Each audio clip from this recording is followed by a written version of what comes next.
संदीपनी गुरुकुल एकदम वैसा ही स्कूल जैसा हमें चाहिए था। ऐसा स्कूल जिसने वैदिक भारत की गुरुकुल शिक्षा पद्धति पर शोध किया और अपने आप को वैसा ही बनाया। ओम इंफ्रा लिमिटेड जेबी कंपनी के मजदूरों की हड़ताल तीसरे दिन भी जारी रही। हड़ताल पर गए मजदूरों ने बताया कि पिछले 2 महीने से ठेकेदार ने उनकी पेमेंट नहीं दी। वहीं इस संबंध में ठेकेदार सुखपाल सिंह ने बताया कि प्रदर्शनकारियों से उनकी बातचीत चल रही है और फंड आने पर पेमेंट कर दी जाएगी। टिम्पू सिंह, आप बिहार का। यहाँ कहाँ पे आए आप? यहाँ पे पठानकोट में आए, माधोपुर पावर हाउस में काम कर रहे हैं सर। 3 महीने हो गए, हमारा 1 रुपया खर्चा नहीं, खाली रोटी मिलता है। ऐसा तो जेल में भी नहीं मिलता सर। कितने घंटे काम करते हो आप? 12 घंटे करते हैं, हो सकता है तो रोक लेता है 2-3 घंटे और। अभी हुआ क्या आपको? अभी पेमेंट के चलते हम लोग बैठे हैं। कितनी देर की पेमेंट नहीं दी आपकी? 2 महीने का, 3 महीने हो गए फरवरी लेके, दिसंबर, जनवरी और फरवरी, तो 1 महीना दिसंबर का डला है, वो भी परसों तरसों डला सर। 2 महीने का आपने बात की है अपने? हाँ किया है सर। क्या कहना उनका? बोल आगे कंपनी से आएगा जब हम देंगे। अभी आप कैसे रह रहे हो यहाँ पे? यहाँ बस वही पेट गुजारा पाला कर रहे हैं। क्या नाम क्या ठेकेदार का आपके? ठेकेदार का सुखपाल है। झारखंड से आया हूँ, 1800 किलोमीटर दूर से। यहाँ पर हम 3 महीना से करीब 10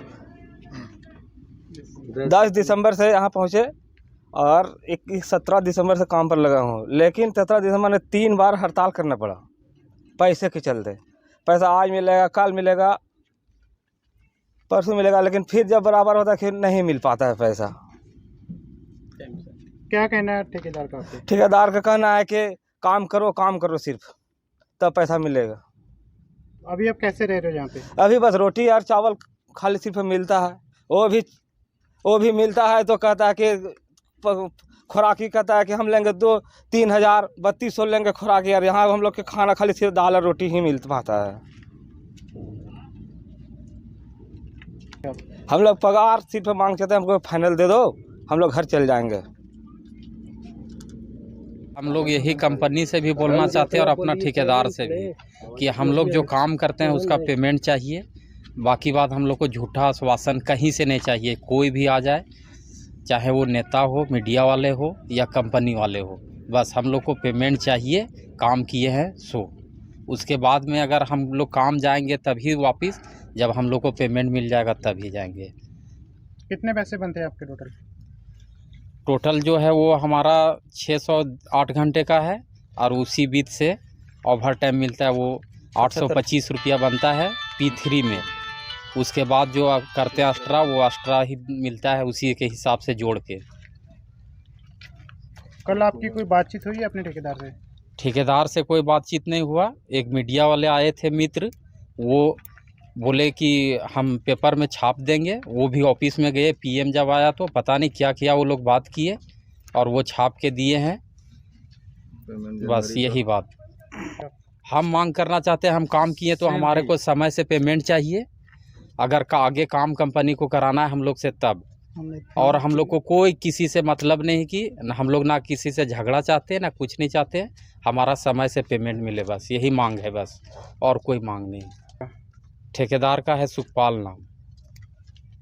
संदीपनी गुरुकुल एकदम वैसा ही स्कूल जैसा हमें चाहिए था। ऐसा स्कूल जिसने वैदिक भारत की गुरुकुल शिक्षा पद्धति पर शोध किया और अपने आप को वैसा ही बनाया। एकदम वैसा ही गुरुकुल जैसा वैदिक काल में होता था, जहाँ राजकुमार, राजकुमारियाँ व ब्रह्म स्वरूप ईश्वरीय शक्तियाँ शिक्षा प्राप्त कर अपने राज्य के उत्कृष्ट सम्राट बनते थे। भारत एक विश्व गुरु था। 530 ईसा पूर्व तक दुनिया की आधी से ज्यादा संपत्ति भारत के पास थी और फिर शुरू हुआ भारत पर आक्रमण का सिलसिला और मेरा भारत लुटता रहा। कभी धन संपदा से तो कभी ज्ञान संपदा से। हमारे गुरुकुल इतने महान थे कि इनमें दुनिया को बदल दे ऐसा ज्ञान दिया जाता था। 18 अलग अलग विषयों में शिक्षा दी जाती थी। 1858 में ब्रिटिश सरकार एक एजुकेशन एक्ट लाई। लॉर्ड मैकॉले ने तब सबसे पहले एक सर्वे करवाया। सर्वे में यह पाया गया कि भारत का लिटरेसी रेट 97% प्रतिशत है। यह जानकर उनको बहुत हैरानी हुई और उन्होंने सभी गुरुकुलों में आग लगा दी और सभी गुरुओं को मारा गया और फिर आगमन हुआ कॉन्वेंट सिस्टम का। आओ भारत को जागृत करें, ऋषि मुनियों के ज्ञान को बचाना है और अपनी आने वाली पीढ़ी तक पहुंचाना है। एक दूसरे का साथ दे और आधुनिक युग के भारत को विश्व गुरु बनाने वाली गुरुकुल शिक्षा को उजागर करें।